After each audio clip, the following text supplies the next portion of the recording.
मेरा नाम रणवीर है। मेरी इस कहानी में मेरे साथ कुछ ऐसा हुआ था कि कभी मैंने सोचा ही नहीं था कि मेरी जिंदगी मुझे कभी ऐसे मोड़ पर भी लेकर चली जाएगी जहां से मुझे अपनी जिंदगी का एक बहुत अहम फैसला बदलना पड़ेगा। मैं शहर का सबसे बड़ा ज्वेलर था और ज्वेलरी बनाता था। लोग दूर दूर से मेरे पास ज्वेलरी का ऑर्डर देने के लिए आते थे। एक दिन नई नवेली दुल्हन मेरे पास ज्वेलरी का ऑर्डर देने के लिए आई और वो मुझसे कहने लगी, मैं आपको मुंह मांगी कीमत देने के लिए तैयार हूँ, लेकिन मुझे अपनी पसंद का डिजाइन मिलना चाहिए। उस लड़की ने मुझे अपने मोबाइल में एक ज्वेलरी सेट का फोटो दिखाया और कहने लगी कि मुझे सेम ऐसी ही ज्वेलरी चाहिए, मुझे यही ज्वेलरी 2 दिन बाद चाहिए। उस लड़की की बातें मुझे बड़ी अजीब लगी थी, क्योंकि नॉर्मल से नॉर्मल डिजाइन तैयार होने में भी लगभग 10 दिन का टाइम लग जाता था। अब जबकि उस लड़की ने मुंह मांगी कीमत देने के लिए कहा था, तो मैंने उसकी ज्वेलरी खुद अपने हाथों से डिजाइन की। इस फिक्र में मुझे नींद भी नहीं आ रही थी, लेकिन जब मुझे नींद आई तो मैंने एक अजीब सा सपना देखा जिसे देखकर मैं डर गया था।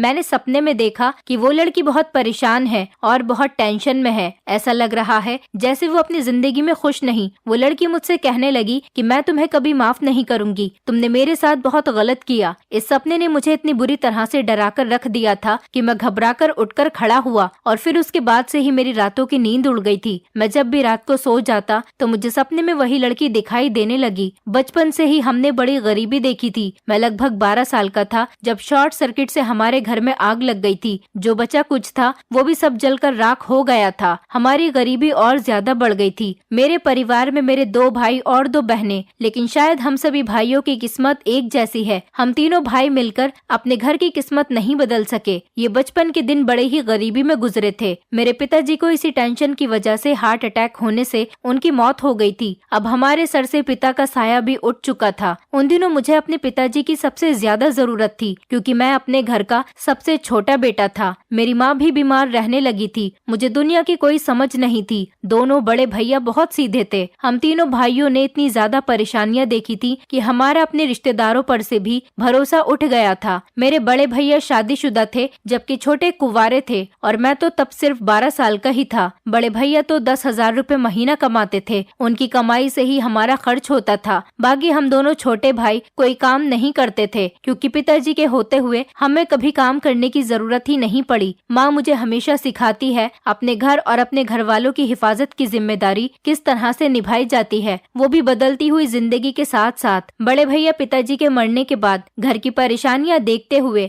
भाभी और बच्चों को लेकर किराए के घर में शिफ्ट हो गए थे। अब हम 2 भाई बचे थे। उसके बाद मेरे बीच वाले भैया ने भी अपनी मर्जी के मुताबिक शादी कर ली और वो भी बड़े भैया की तरह अपनी पत्नी को लेकर अलग घर में रहने के लिए चले गए। अब सबकी जिम्मेदारी मेरे ऊपर आ गई थी, लेकिन मैं अपनी माँ बहनों का साथ नहीं छोड़ सकता था। मैं उनको अकेला नहीं करना चाहता था। मैंने देख लिया था कि किस तरह से अपने बदल जाते हैं। मैं दुनिया के रंगों से अच्छी तरह से वाकिफ हो गया था। शायद यही वो वक्त होता है जब हम अपने अपनों और गैर में फर्क देख लेते हैं। माँ मुझे हमेशा यही सिखाती थी कि ये दुनिया बहुत बुरी है। मैंने हमेशा अपनी माँ का कहना माना था। मैं दुनिया की इन सब मतलबी बातों से बहुत अनजान था। अभी तो मेरी उम्र खेल कूद करने वाली थी। अभी तो मैं ठीक से जवान भी नहीं हुआ था। इसीलिए मेरी माँ मुझे छोटी उम्र में ही बड़ी बड़ी बातें सिखाने लगी थी। और फिर अपने भाइयों और रिश्तेदारों को देखकर भी मैंने सीख पकड़ ली थी कि जिम्मेदारियों से कभी भागना नहीं चाहिए। इन जिम्मेदारियों की वजह से कभी कभी हमारे अपने हमसे अलग हो जाते हैं। हमारे भाइयों ने हमारा हालचाल पूछना भी बंद कर दिया था। मेरी माँ कहती थी कि तुम हम माँ बेटी का अकेला सहारा हो। भाइयों से तो हमने उम्मीद लगाना ही छोड़ दिया था। लेकिन मेरे पिता का खानदान बहुत बड़ा था। पिताजी के होने तक तो सब लोग अपने थे, लेकिन उसके बाद धीरे धीरे सब अलग होते चले गए। मेरी माँ का मायका भी बहुत बड़ा था, लेकिन जब हम लोगों पर गरीबी और दुखों के पहाड़ टूट पड़े तो मेरी माँ के मायके वालों ने भी साथ छोड़ दिया। इस आग वाले हादसे के बाद और भैया भाभी के घर से चले जाने के बाद किसी ने हमारा हालचाल नहीं पूछा। किसी ने हमसे ये नहीं पूछा कि हम किस हालत से गुजर रहे हैं। मेरी बड़ी दीदी ने सिलाई की और छोटी दीदी ने बच्चों को ट्यूशन पढ़ाया। इसी तरह से हमारे घर का खर्च होने लगा था। अब मैं भी इस तरह की जिंदगी नहीं गुजार सकता था, इसलिए मैंने एक छोटी सी कॉस्मेटिक की शॉप खोल ली। मैं पढ़ाई लिखाई में तो बहुत अच्छा था। मेरे पिताजी का सपना था कि मैं खूब पढ़ूं लिखूं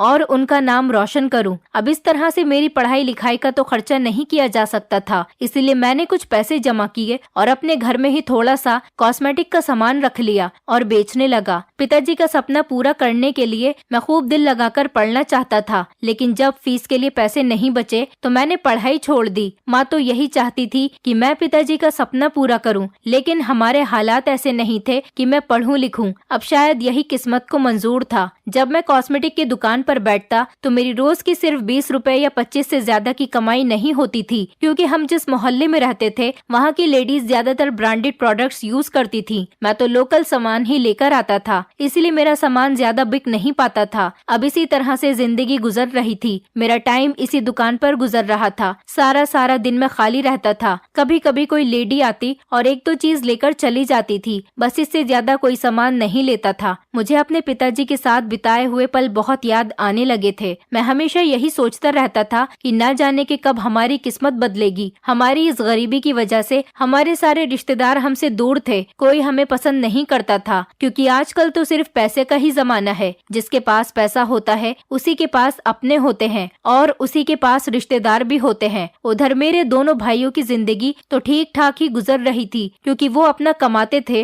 और अपने परिवार पर लगाते थे, लेकिन कहीं न कहीं वो अपनी माँ और बहन भाइयों को भूले हुए थे। मेरी माँ को मुझसे बहुत उम्मीद थी। उन्हें नहीं पता था कि एक दिन उनके अपने दोनों बेटे इतना बदल जाएंगे कि कभी अपने परिवार को पलटकर ही नहीं देखेंगे। पिताजी के सामने तो किसी भाई की इतनी हिम्मत ही नहीं होती थी कि तेज आवाज में भी बात कर सके, लेकिन आज वो दोनों अपने परिवारों के साथ अलग हो गए थे। उन्हें हम लोगों की कोई फिक्र नहीं थी कि हम लोग किस तरह से अपना गुजारा कर रहे हैं। एक वो टाइम था और एक ये टाइम है जब हमारा कोई अपना नहीं। बहनों का भी रो रो कर बुरा हाल हो गया था, क्योंकि वो दोनों बहुत मेहनत करती थी, फिर भी घर का खर्च पूरा नहीं हो पा रहा था। मैं कहीं बाहर जाता काम ढूंढने के लिए तो मेरी उम्र देखते हुए मुझे काम नहीं दिया जाता था। अब हमारा गुजारा बहुत मुश्किल हो गया था। इस तरह से तो कुछ दिन जैसे तैसे गुजर रहे थे और घर का खर्च भी बस बड़ी मुश्किल से चल रहा था। फिलहाल मजबूर होकर मुझे कुछ करना ही पड़ा। मेरे एक दोस्त के पिताजी की ज्वेलरी की दुकान थी। मैं उनकी दुकान पर चला गया और मैंने उनसे बहुत रिक्वेस्ट की कि वो मुझे नौकरी पर रख ले। अगर वो मुझे कम पैसे देंगे तब भी चलेगा, क्योंकि काम न मिलने से तो अच्छा था कि कम पैसे ही आ जाएं। फिलहाल मेरे दोस्त के पिताजी ने मुझे सामान लाने ले जाने के लिए रख लिया था। वो मेरा पहला दिन था जब मैं पहली बार काम करने के लिए अपने घर से बाहर निकला था। उस दिन मेरे साथ साथ मेरी माँ और बहनों की आंखों में भी आंसू आ गए थे। वो मुझे गले लगाकर रो रही थी। मैं जब रास्ते में जा रहा था तो अपने आंसुओं को रोकने की बहुत कोशिश कर रहा था कि मेरे पिताजी का सपना पूरा नहीं हो सका। मैं बड़ा इंसान नहीं बन सकूंगा। मेरे पास पढ़ाई लिखाई करने के लिए पैसे नहीं। मैं बिना पढ़े लिखे अमीर आदमी कैसे बन सकूंगा, जबकि मुझे तो कोई नौकरी तक देने के लिए तैयार नहीं। बड़ी मुश्किल से ये नौकरी मेरे हाथ आई थी। मैं खूब मेहनत करके काम करूंगा और अपने घर के हालात बेहतर करूंगा। आज पिताजी के साथ साथ मेरा सपना भी टूट गया था। मेरी बचपन से लेकर सारी मेहनत बेकार चली गई थी। मेरा दोस्त तो अभी भी पढ़ रहा था और मैं उसी के पिता की दुकान पर नौकरी करने के लिए जा रहा था। अब मुझे यहीं से शुरुआत करनी थी, जिस काम की मुझे नॉलेज भी नहीं थी और न ही कुछ पता था कि इस उम्र में मुझे किस किस परेशानी को देखना पड़ेगा। मैं जब ज्वेलरी शॉप पर गया तो वहाँ पर मुझे सिर्फ कुछ सामान लाना या ले जाने का ही काम दिया गया था। बाकी मैं सारा दिन खाली रहता था। वहाँ का मालिक मुझे दिन के 50 या 100 रुपए दे दिया करता था। मैं वही पैसे लाकर अपनी माँ के हाथ पर रख देता और उसी से मेरी माँ घर का खर्च करने लगी थी। इसी तरह के दिन गुजरते चले जा रहे थे। ज्वेलरी शॉप पर नौकरी करते हुए मुझे 6 साल हो गए थे। मेरी दुकान पर ज्वेलरी की डिजाइनिंग भी की जाती थी। वहाँ पर डिजाइनिंग की जा रही थी, जिसको मैं गौर गौर से देखा करता था। मैं हर किसी इंसान के काम को अपनी आंखों में बसा रहा था।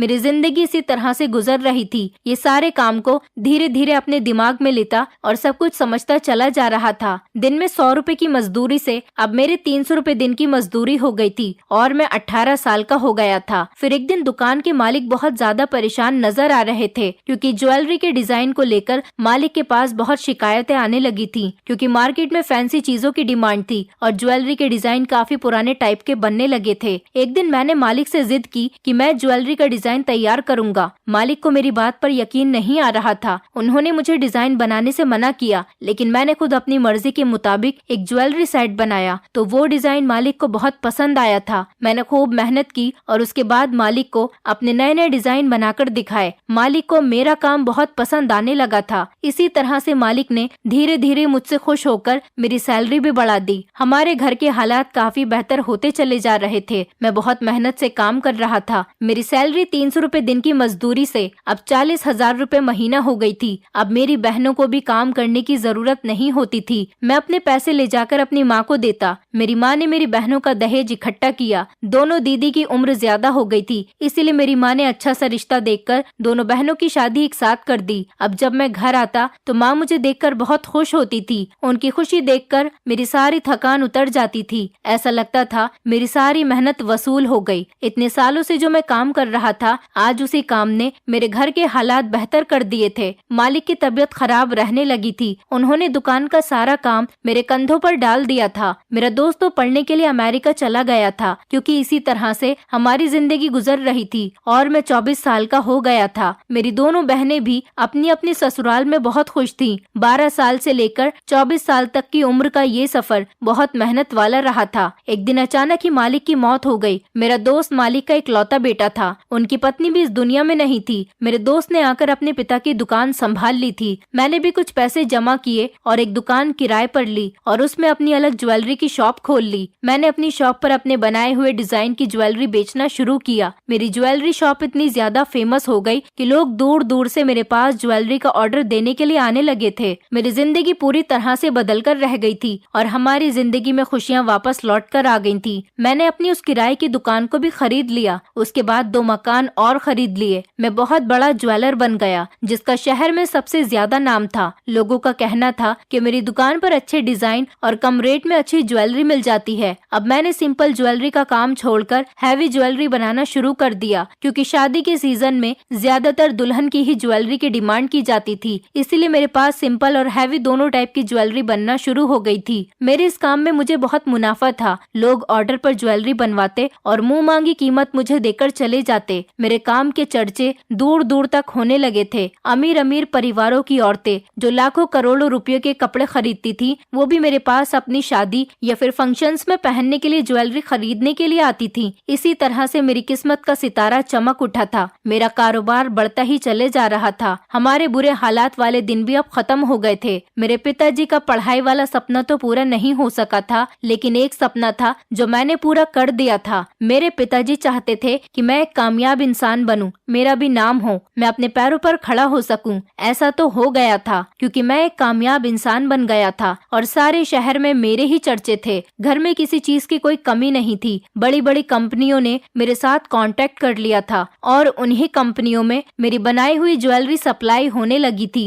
अब मैंने भी ज्वेलरी का एक बहुत बड़ा शोरूम खोल लिया और अपने शोरूम की 2-3 शहर में अलग अलग ब्रांचेस भी बना ली। मैंने बहुत सारे लोगों को अपने पास नौकरी पर भी रख लिया था। मैं सिर्फ डिजाइनिंग किया करता था, बाकी का सारा काम मेरे नौकर देख लिया करते थे। दिवाली, होली या और कोई त्योहार आता तो 24 घंटे मेरे शोरूम में कस्टमर्स की भीड़ लगी रहती थी। अब मेरे पास इतना पैसा आ गया था कि मैं हर त्योहार पर अपनी बहनों के घर ढेर ढेर सारा सामान भेजा करता था। मेरी बहनें जो कि अपनी ससुराल में बड़ी इज्जत के साथ रहती थीं, अब डबल खुश रहने लगी थीं, क्योंकि उनके परिवार में उनकी इज्जत और भी ज्यादा होने लगी थी। मेरे भाइयों ने भी अब हमारे घर आना जाना शुरू कर दिया था, लेकिन मैंने अपने भाइयों से कुछ नहीं कहा, क्योंकि वो मेरे भैया होने के साथ साथ मेरी माँ के बेटे भी थे। वो हमारे घर में आते थे। कोई बात नहीं, मेरा दिल भी अब बहुत सुकून से हो गया था। जो खुशी मैं अपनी माँ और बहनों को देना चाहता था, वो खुशी अब उन्हें मिलने लगी थी। लेकिन अब मेरी माँ की चाहत थी कि वो मेरी शादी करना चाहती थी। माँ अब हमेशा मुझसे शादी करने की जिद करने लगी थी, लेकिन मैं भी शादी नहीं करना चाहता था। मेरा इरादा था कि मैं अपने काम को और आगे तक लेकर जाऊं, लेकिन माँ ने कहा कि बस मैं तुम्हारे लिए लड़की ढूंढ लूंगी, तुम मुझे लड़की ढूंढने की परमिशन दे दो। पर मैं तो अभी और आगे तक जाना चाहता था, इसलिए हर बार अपनी माँ को मना कर दिया करता था। एक दिन माँ ने मुझसे बहुत जिद की और वो रोने लगी, कहने लगी कि मैं अब इस घर में अकेली रहने लगी हूँ। बेटियों की भी शादी हो गई है। मैं बड़ी बहुओं को इस घर में लाना नहीं चाहती, क्योंकि जिन्होंने हमारा परेशानी के वक्त में साथ नहीं दिया, उनसे अब हमारी दूरी ही बेहतर है। मैं अब अपने सबसे छोटे और लाडले बेटे की शादी देखना चाहती हूँ। उसके बाद माँ ने मुझे जो बात बताई, उसे सुनकर तो मेरे पैरों तले से जमीन निकल गई थी। मैं सारी जिंदगी अकेले गुजार सकता था, लेकिन मैं इस बात के लिए कैसे मान सकता था।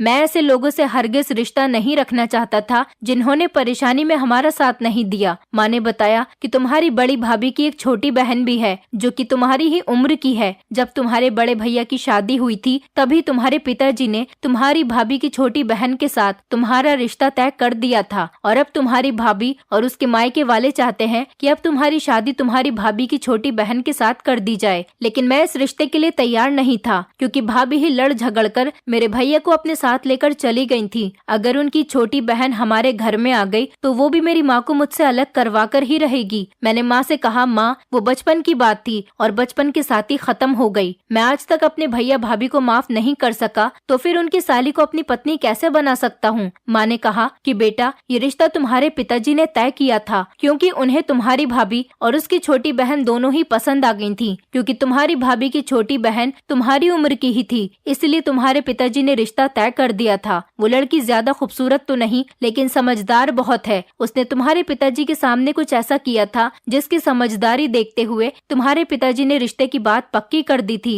मैंने माँ से कहा, जो भी बात थी लेकिन मैं वहाँ पर शादी नहीं करूँगा कि जिस औरत ने मेरे भैया को उसके परिवार से अलग कर दिया उसकी बहन से मैं कभी शादी नहीं कर सकता। वैसे भी आज तक कभी भैया या भाभी में से किसी ने तो मुझे इस बारे में कुछ नहीं बताया क्योंकि शायद इसकी वजह हमारी गरीबी थी। और अब जब से हम लोग अमीर हो गए तब से ही भाभी ने अपनी बहन के रिश्ते के बारे में माँ से कहना शुरू कर दिया। पर मैं इस शादी के लिए तैयार नहीं था। मेरे मना करने की वजह से माँ ने भाभी से भी रिश्ते के लिए इनकार ही कर दिया। मैंने बचपन के बाद आज तक भाभी की बहन को कभी नहीं देखा था। वो कैसी है, कैसी दिखती है, मुझे इस बारे में कुछ भी नहीं पता क्योंकि ये बहुत पुरानी बात है जिसके बारे में मुझे कुछ नहीं पता था। बस इतना पता था कि वो लड़की कहीं दूसरी जगह शादी नहीं करना चाहती। अब जब हमारे घर के हालात बदल गए थे तो भाभी के मायके वाले और भाभी अपनी बहन की शादी मेरे साथ कर देना चाहती थी, पर इस बार मैंने शादी से इनकार कर दिया था। फिर माँ ने मेरा रिश्ता एक और जगह पर पक्का कर दिया। अभी सिर्फ माँ ने उस लड़की को देखा ही था। माँ को वो लड़की पसंद आ गई थी। पुरानी बातों को मैं भूल जाना चाहता था और मैं भूल ही गया था। फिर एक दिन मैं अपनी शॉप पर बैठा हुआ था, तभी एक लड़की मेरी शॉप पर आई। वो लड़की एक हैंडसम और स्मार्ट लड़के के साथ मेरी शॉप पर आई थी। वैसे मुझे एक काम करते हुए इतने साल हो गए थे लेकिन आज तक मेरा किसी लड़की पर ध्यान नहीं गया था। पर ना जाने क्यों मुझे ये लड़की देखी देखी सी लग रही थी और मेरी नजरें उस पर से हट ही नहीं रही थी। अचानक उस लड़के ने मुझसे कहा कि हम आपके पास ऑर्डर देने के लिए आए हैं। मेरी नजर फिर से उस लड़की की तरफ चली गई। न जाने क्यों मेरी नजरें उस लड़की की तरफ हटने के लिए तैयार ही नहीं थी। तभी उसके साथ वाले लड़के ने कहा कि मेरी होने वाली पत्नी आपको एक डिजाइन दिखाना चाहती है, आपको उसी डिजाइन का ज्वेलरी सेट तैयार करना है। उस लड़की ने मेरी तरफ मोबाइल बढ़ाते हुए कहा, मुझे इस डिजाइन का ज्वेलरी सेट चाहिए। उस लड़की के चेहरे से साफ पता चल रहा था कि वो काफी परेशान है। उसने मुझे एक फोटो दिखाया था जिसमें एक हैवी सा ज्वेलरी डिजाइन बना हुआ था। ये लड़का इतना स्मार्ट और खूबसूरत था, फिर भी उस लड़की का मूड ठीक नहीं था और उसे देखकर ऐसा लग रहा था कि वो इसके साथ शादी नहीं करना चाहती। ये लड़की उस लड़के के साथ शॉपिंग करने आई है तो फिर अपनी मर्जी से आई होगी। फिर उस लड़की का मूड क्यों खराब लग रहा था। मेरे दिमाग में कई सारे सवाल घूमने लगे थे, पर मैं बिना कुछ सोच समझे ही डिजाइन तैयार करने के लिए राजी हो गया था। जबकि ये डिजाइन बहुत हैवी डिजाइन था क्योंकि उस दिन मेरे पास शोरूम पर कोई भी नौकर मौजूद नहीं था। सभी लोग किसी न किसी वजह से छुट्टी पर थे। फिर उस लड़के ने मुझसे कहा कि हमें ये ज्वेलरी सेट परसों तक चाहिए, परसों हम दोनों की शादी है। मैंने कहा, लेकिन सर ये बहुत हैवी ज्वेलरी डिजाइन है, इसलिए आपको लगभग एक हफ्ते का वेट करना पड़ेगा। उस लड़के ने बहुत जिद की और कहा कि ये मेरी पत्नी का फेवरेट डिजाइन है और हमारी शादी परसों ही है, इसीलिए मुझे ये सेट परसों तक चाहिए। अगर आप कहो तो मैं आपको मुंहमांगी रकम देने के लिए तैयार हूँ। फिर मुझे उनका ये ऑर्डर लेना ही पड़ा। उस लड़के ने मुझे एडवांस दिया और वो दोनों वहाँ से चले गए। पर न जाने क्यों मेरी आंखों के सामने उस लड़की का मासूम चेहरा घूम रहा था, जैसे कि उस लड़की को मुझसे कोई शिकायत हो। न जाने वो मुझे इतनी घूर घूर कर क्यों देख रही थी और मेरी नजरें भी उस लड़की के चेहरे से हट ही नहीं रही थी। फिर मैं सारी रात बैठकर उस डिजाइन को बनाने लगा। मुझे लगभग सुबह के 6 बज गए थे उस सेट को पूरा करने में और ना जाने क्यों इतनी जल्दी मुझसे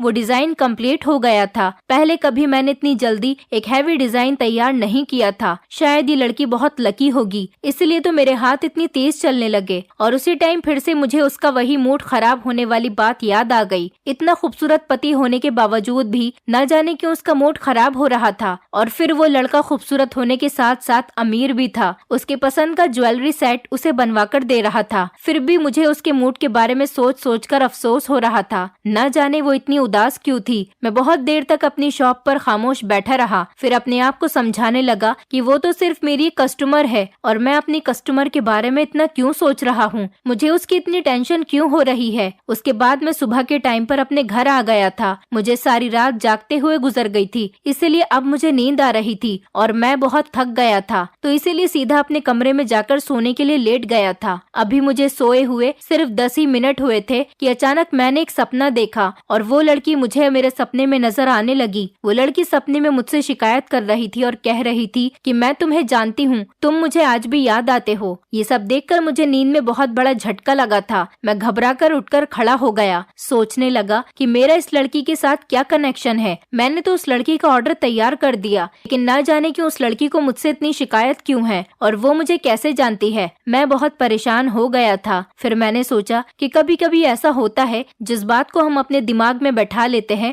वही सब हमें सपने में भी आने लगता है। मैं यही सब सोचकर रिलैक्स फील होने लगा और उसके बाद मैं दोबारा सो गया था। मुझे सोते हुए पूरा दिन गुजर गया और रात हो गई। अब तो शॉप बंद करने का टाइम हो गया था और मेरे वर्कर्स ने शॉप बंद कर दी होगी। यही सब सोचते हुए मैं घर में ही रहा। फिर अगले दिन जब मैं शॉप पर गया तो मैंने सारा दिन उस लड़की का इंतजार किया कि आज वो लड़की या फिर उसका पति ये ज्वेलरी सेट लेने के लिए जरूर आएंगे, क्योंकि उस लड़की के मुताबिक मुझे यही पता था कि उन दोनों की शादी आज है। वो लड़का पेमेंट भी मुझे एडवांस में देकर चला गया था। सारा दिन मैंने बहुत इंतजार किया, लेकिन ज्वेलरी सेट लेने के लिए कोई नहीं आया था। मैं यही सोचकर परेशान हो रहा था कि न जाने ऐसी क्या वजह रही होगी जो ज्वेलरी सेट लेने के लिए कोई नहीं आया। और फिर उसके बाद 2-3 दिन और गुजर गए, लेकिन फिर भी ज्वेलरी सेट लेने के लिए कोई नहीं आया। और इसी तरह से कई महीने गुजर गए और वो ज्वेलरी सेट अभी भी मैंने उनके लिए संभाल कर रखा हुआ था। लगभग 3 महीने गुजर चुके थे। मेरे घर में मेरी शादी की तैयारियां शुरू हो गईं। माँ अब जल्दी से जल्दी मेरी शादी करवाना चाहती थी, क्योंकि मेरा रिश्ता पक्का हो चुका था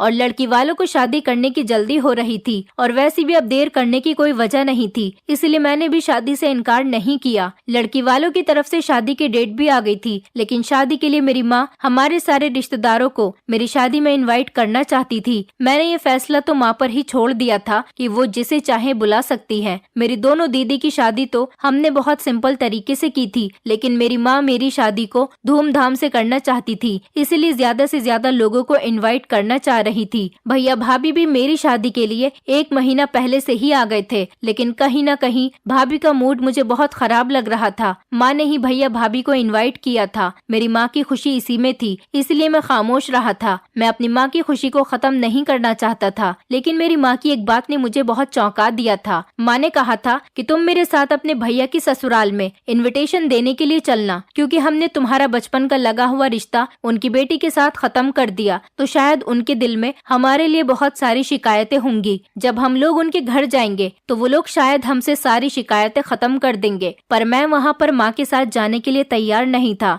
मैंने माँ से कहा, आप भाभी को उनके मायके लेकर चली जाओ इनविटेशन देने के लिए, लेकिन मैं नहीं जाऊंगा। मैं किसी भी हाल में भाभी के मायके नहीं जाना चाहता था, क्योंकि मैं अपने दोनों भाइयों और उनकी पत्नियों से भी बात नहीं करता था। मैंने जब माँ से साफ इनकार कर दिया तो माँ और मेरी भाभियाँ अपने मायके में इनविटेशन कार्ड लेकर चली गयी और उन लोगों ने खुशी खुशी इनविटेशन एक्सेप्ट कर लिया। मुझे लगा कि जब हालात बदलते हैं तो सबसे पहले रिश्तेदार बदल जाते हैं, फिर हालात अच्छे हो या बुरे, रिश्तेदारों के बिहेवियर भी हालात के अकॉर्डिंग हो जाते हैं। हमारे घर में चारों तरफ शादी का माहौल छाया हुआ था। मेरी दीदियाँ तो मेरी शादी से बहुत खुश थीं। रिश्तेदारों का आना जाना लगा हुआ था। मैं दिन में ज्यादातर अपनी शॉप पर ही होता था और सिर्फ रात को ही घर आता था। इन दिनों शादियों का सीजन चल रहा था, इसलिए शॉप पर भी भीड़ भाड़ रहने लगी थी। अचानक ही मुझे किसी काम से घर आना पड़ गया। तभी मैंने देखा कि हमारे घर में लड़कियों का पूरा ग्रुप बैठा हुआ था। वो सारी मेरी दीदी की फ्रेंड्स और कुछ उनकी बहनें थीं। मेरी दोनों बहनों ने अपनी फ्रेंड्स को बुलाया हुआ था और फ्रेंड्स की बहनों को भी इनवाइट किया था और आसपास मोहल्ले की भी लड़कियों को इनवाइट किया गया था। मुझे देखते ही वो लोग मुझे कॉन्ग्रेचुलेशंस बोलने लगी, लेकिन अचानक मेरी नजर एक तरफ एक लड़की पर गई जो एक साइड में बैठी हुई थी और बड़ी खामोश लग रही थी। मेरा ध्यान पहले तो इस लड़की की तरफ नहीं गया, पर जब मेरी बड़ी दीदी ने उस लड़की से कहा कि आओ तुम भी हमारे साथ एंजॉय करो, जब से आई हो यहाँ पर अकेली ही बैठी हो, चलो हमारे साथ एंजॉय करो, तब मेरा ध्यान उस लड़की की तरफ गया। लेकिन जब मैंने उसे गौर से देखा तो मेरे पैरों तले से जमीन निकल गई। उसे देखते ही मेरे होश उड़ गए थे और मुझे अपनी आंखों पर यकीन नहीं आ रहा था। ऐसा लगा जैसे मुझे अपनी आंखों पर विश्वास नहीं हो रहा।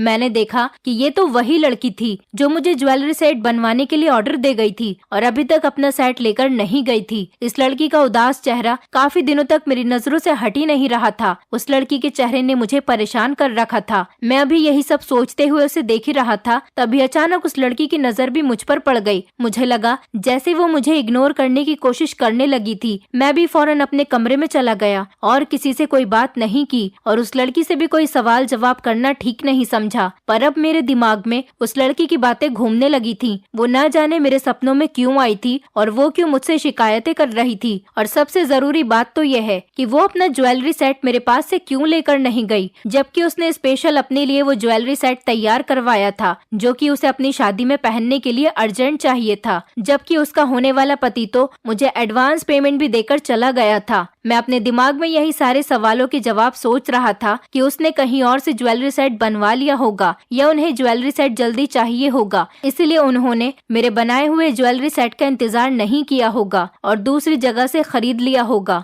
और सबसे ज्यादा हैरान कर देने वाली बात तो ये थी कि वो लड़की हमारे घर में क्या कर रही थी और आज भी इतनी अपसेट क्यों है। और आज भी ये सब जानने के लिए मैं बहुत बेचैन हो रहा था, लेकिन मुझे अपना इतना बेचैन होने वाली वजह समझ नहीं आ रही थी। मेरा उस लड़की से ऐसा क्या कनेक्शन था जिस वजह से मैं उसके लिए इतना बेचैन हो रहा था। शायद मुझे उसके सपने में कही हुई बात ने बहुत परेशान कर दिया था। मैं बहुत देर तक उसे उसकी ज्वेलरी सेट देने के लिए सोचता रहा क्योंकि मैं उसका ज्वेलरी सेट अपने घर पर लेकर आ गया था, लेकिन मेरी उस लड़की से बात करने की हिम्मत नहीं हो रही थी। मैं उस लड़की से बात करना चाहता था, लेकिन उससे बात कैसे करूं? मेरे घर में तो इतने सारे लोग मौजूद थे। अचानक ही मेरी एक पर्सनल कॉल आ गई। मैं अपनी कॉल अटेंड करने के लिए अपने कमरे में चला गया, लेकिन जब मैं कॉल से फ्री होकर बाहर आया तो वो लड़की गायब हो गई थी और वो मुझे अपने घर में कहीं नजर नहीं आ रही थी। ऐसा लग रहा था जैसे वो यहाँ से जा चुकी है। मेरी शादी में अभी 3 दिन बाकी थे और घर में गाने बजाने का फंक्शन हो रहा था। मेरी दीदी और भाभी सारी लड़कियों और औरतों को घर बुलाकर खूब नाच गाना कर रही थी। मैंने सोचा कि कल अगर वो लड़की हमारे घर आई तो मैं किसी तरह से उसका ज्वेलरी सेट उसे वापस कर दूंगा, क्योंकि मेरे पास उस ज्वेलरी सेट के पैसे आए हुए थे, इसलिए मैं उसे अपने पास नहीं रख सकता था। अगले दिन मैं अपनी शॉप से जल्दी फ्री होकर घर आ गया था।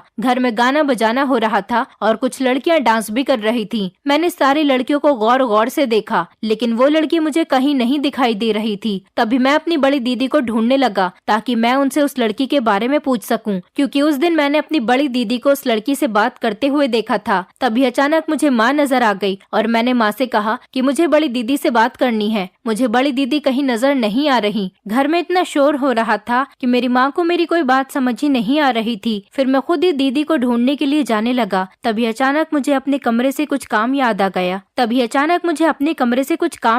गया। इसलिए मैं अपने कमरे में चला गया। जब अपने कमरे में गया तो सोचा कि वो ज्वेलरी सेट भी एक बैग में डाल लेता हूँ और दीदी से कह दूंगा कि वो अपने हाथ से उस लड़की को दे देंगी। मैंने उस ज्वेलरी सेट का बैग अपने हाथ में ले लिया और कमरे से बाहर निकल गया। तभी अचानक मेरी छोटी भाभी भागती हुई आई और मेरे हाथ से वो बैग छीन लिया। मैं भाभी से मना कर रहा था, लेकिन भाभी जबरदस्ती उस बैग को खोलने लगी। कहने लगी, दिखाओ हमें अपनी पत्नी के लिए क्या लेकर आए हो। मैं अपनी छोटी भाभी और बड़ी भाभी से ज्यादा बात तो नहीं करता था, लेकिन मुझे उनसे उस ज्वेलरी सेट को खोलने को मना करना पड़ रहा था। मैं लगातार भाभी को मना करता रहा, लेकिन उन्होंने मेरी एक बात नहीं सुनी और बैग में ज्वेलरी सेट देखकर खुश होने लगी। कहने लगी, वाह देवर जी, अपनी पत्नी के लिए तो बड़ा खूबसूरत ज्वेलरी सेट बनाकर लेकर आए हो। फिर वो सारे मेहमानों को एक एक करके वो ज्वेलरी सेट दिखाने लगी। तभी अचानक मेरी बड़ी दीदी ने वो सेट भाभी के हाथ से छीन लिया और वो कहने लगी कि शायद मेरा भाई भाभी को मुंह दिखाई में गिफ्ट देने वाला है, इसीलिए किसी को दिखाना नहीं चाहता होगा, लेकिन आपने तो उसे खोलकर सबके सामने पेश कर दिया। मेरी दीदी ने जल्दी से उस सेट को पैक करके बैग में डालकर मेरे हाथ में दे दिया। सब लोग ज्वेलरी सेट देखकर कह रहे थे कि बहुत खूबसूरत ज्वेलरी सेट है। लगता है कि इसका डिजाइन रणवीर ने बड़े प्यार से और लगन के साथ बनाया है। ये बात मुझे बहुत पसंद आई थी और मैं सोच में पड़ गया था कि सच में क्या मैंने इस सेट को बहुत लगन और प्यार के साथ बनाया था।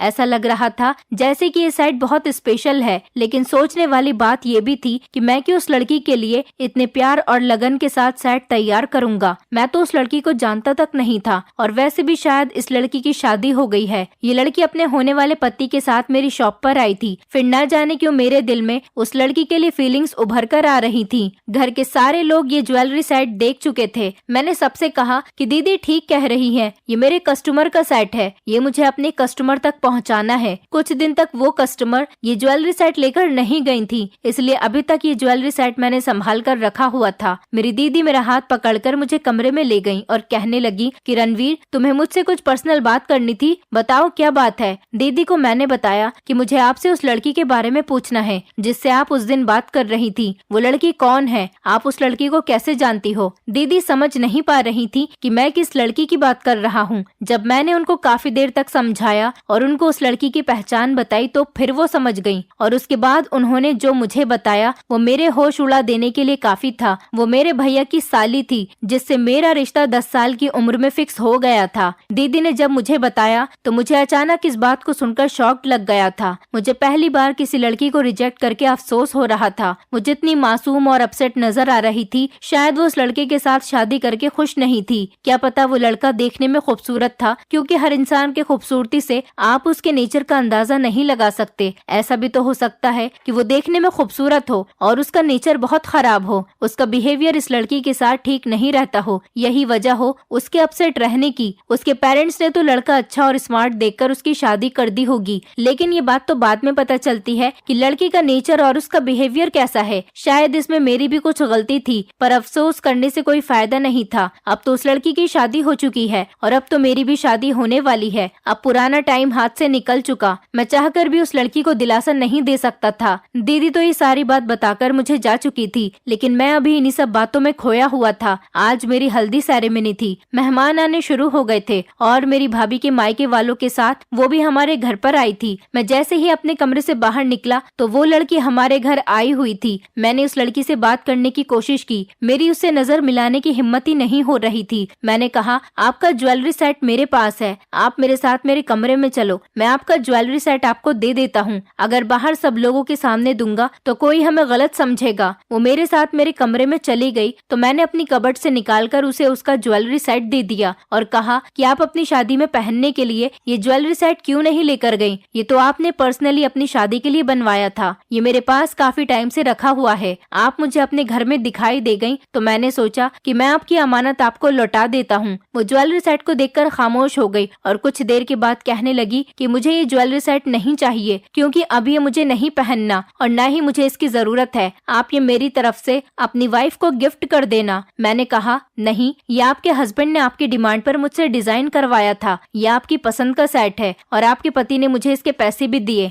मैं ये ज्वेलरी सेट अपने पास कैसे रख सकता हूँ? तो वो रोने लगी और कहने लगी, वो लड़का मेरा पति नहीं है। मैंने बड़ी हैरानी से उसकी तरफ देखा और कहा कि तो फिर वो आपको अपनी होने वाली पत्नी क्यों कह रहा था? उस लड़की ने बताया कि मेरी शादी उस लड़के के साथ होने वाली थी, पर मुझे वो लड़का पसंद नहीं आया, इसीलिए मैंने अपने माता पिता से इस शादी के लिए इनकार कर दिया। मैंने पूछा कि इसका क्या मतलब है? आपकी शादी को तो 2 दिन रह गए थे, आपने अपनी शादी से 2 दिन पहले शादी के लिए इनकार क्यों कर दिया? तो वो कहने लगी, बस मुझे वो लड़का पसंद नहीं था और ना ही मुझे उससे शादी करनी थी। ये सब सुनकर तो मैं चौंक गया था, क्योंकि उस लड़की के अंदर ना तो कोई कमी थी और ना ही वो देखने में बुरा लग रहा था, बल्कि वो तो स्मार्ट था और अपनी होने वाली पत्नी की डिमांड पर इतना महंगा ज्वेलरी सेट भी डिजाइन करवा रहा था। मैंने कहा कि क्या उस लड़के में कोई कमी थी या फिर वो आपको परेशान करता था, जिस वजह से आपने उससे शादी करने के लिए इनकार कर दिया? तो वो लड़की कहने लगी, नहीं, उस लड़के में ना ही तो कोई खराबी थी और ना ही वो मुझे किसी तरह से परेशान करता था।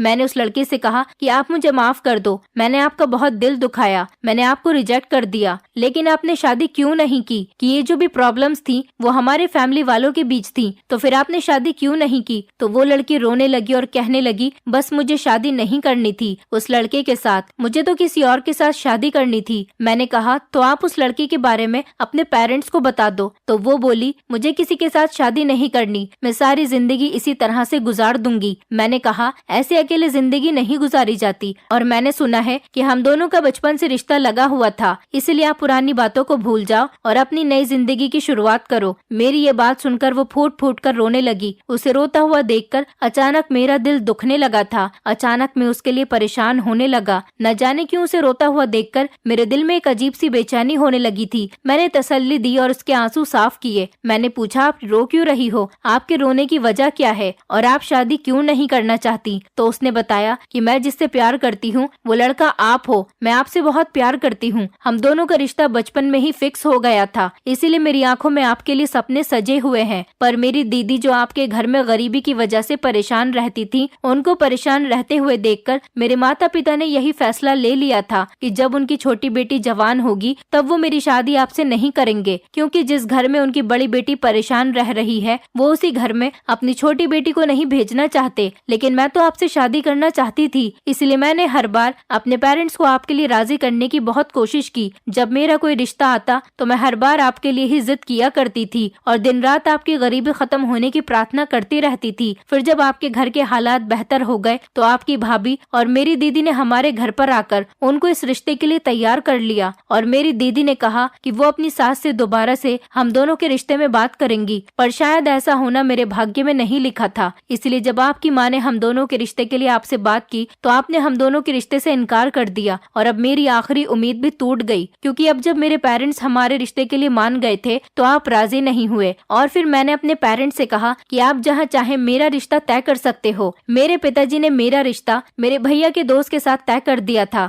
जो कि बहुत स्मार्ट और अमीर था। उस लड़के में कोई कमी नहीं थी। मेरे पिताजी ने मेरे लिए कोई गलत फैसला नहीं किया था, क्योंकि इस लड़के में किसी तरह की कोई कमी नहीं थी और ये रिश्ता मेरे लिए बिल्कुल परफेक्ट था। पर जब वो मुझे आपकी शॉप पर ज्वेलरी सेट डिजाइन करवाने के लिए लेकर गया तो मुझे हम दोनों का बचपन वाला रिश्ता फिर से याद आ गया। हम दोनों ने अपना बचपन तो अनजान बनकर गुजार दिया, क्योंकि हमारी फैमिली में हम दोनों के रिश्ते की बातें होती थी और इसी वजह से हमेशा मेरे दिल में आपके लिए मोहब्बत जागती रहती थी। लेकिन जब मेरी शादी का टाइम आया तो मैंने इस शादी से इनकार कर दिया और कह दिया कि मुझे वो लड़का पसंद नहीं। मैंने ठान लिया था कि जब तक आपकी शादी नहीं हो जाती मैं कहीं भी शादी नहीं करूंगी, क्योंकि जब तक आपकी शादी नहीं हो रही मुझे तब तक एक उम्मीद ये है कि अभी आपकी शादी नहीं हुई, लेकिन जिस दिन आपकी शादी हो जाएगी उसके बाद मैं भी शादी कर लूंगी। उस लड़की की बातें सुनकर तो मैं हैरान रह गया था कि वो मुझसे इतनी मोहब्बत करती थी कि मुझसे 1000 गुना बेहतर लड़के के अंदर कमी निकालकर उसने अपनी शादी से इनकार कर दिया और मैंने अपनी भाभी की नाराजगी की उस बेचारी मासूम लड़की पर निकाल दी। एक बार भी उसके बारे में नहीं सोचा कि वो अभी भी मेरे दिल में अपनी बचपन वाली मोहब्बत को जगाए बैठी है। मैंने उसका हाथ पकड़ लिया और कहने लगा, अभी मेरी शादी नहीं हुई, मैं तुम्हारी उम्मीद को पूरा करना चाहता हूँ,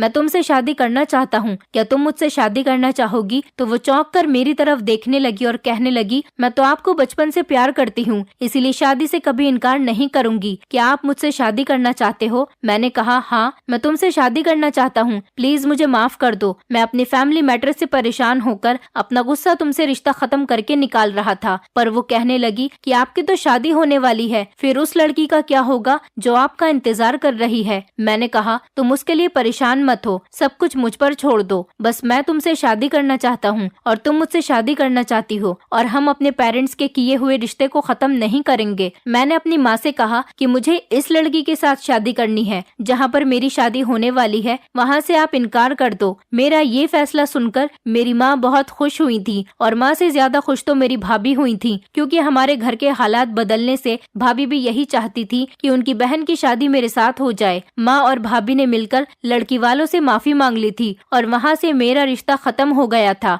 जिस दिन मेरी शादी होने वाली थी और जिस मंडप में मेरी शादी होने वाली थी, मेरी शादी उसी दिन हुई और उस लड़की के साथ नहीं जिससे शादी होने वाली थी, बल्कि उसके साथ जो मुझे बचपन से प्यार करती थी। अब मैं अपनी पत्नी के साथ बहुत खुश हूँ, क्योंकि मुझे एक ऐसी लड़की मिली जो मेरी अमीरी से मुझे प्यार नहीं करती थी, बल्कि बचपन से ही मुझे चाहती थी। मेरी पत्नी को मुझसे कोई लालच और मतलब नहीं था। अगर उसे लालच होता तो वो मुझसे भी ज्यादा अमीर लड़के को कभी रिजेक्ट नहीं करती। मैं अपनी फैमिली से बहुत खुश हूँ और मेरे भैया भाभी भी हमारे घर में आकर रहने लगे। अब हम सब लोग एक साथ रहते हैं और मेरा बिजनेस भी बहुत अच्छा चल रहा है। दोस्तों, उम्मीद करती हूँ आपको हमारी कहानी पसंद आई होगी। कहानी पसंद आई है तो वीडियो को लाइक करें, चैनल पर नए हैं तो चैनल को सब्सक्राइब करें और हाँ, नोटिफिकेशन बेल को जरूर दबाएं ताकि अगली अपडेट सबसे पहले आपको मिले।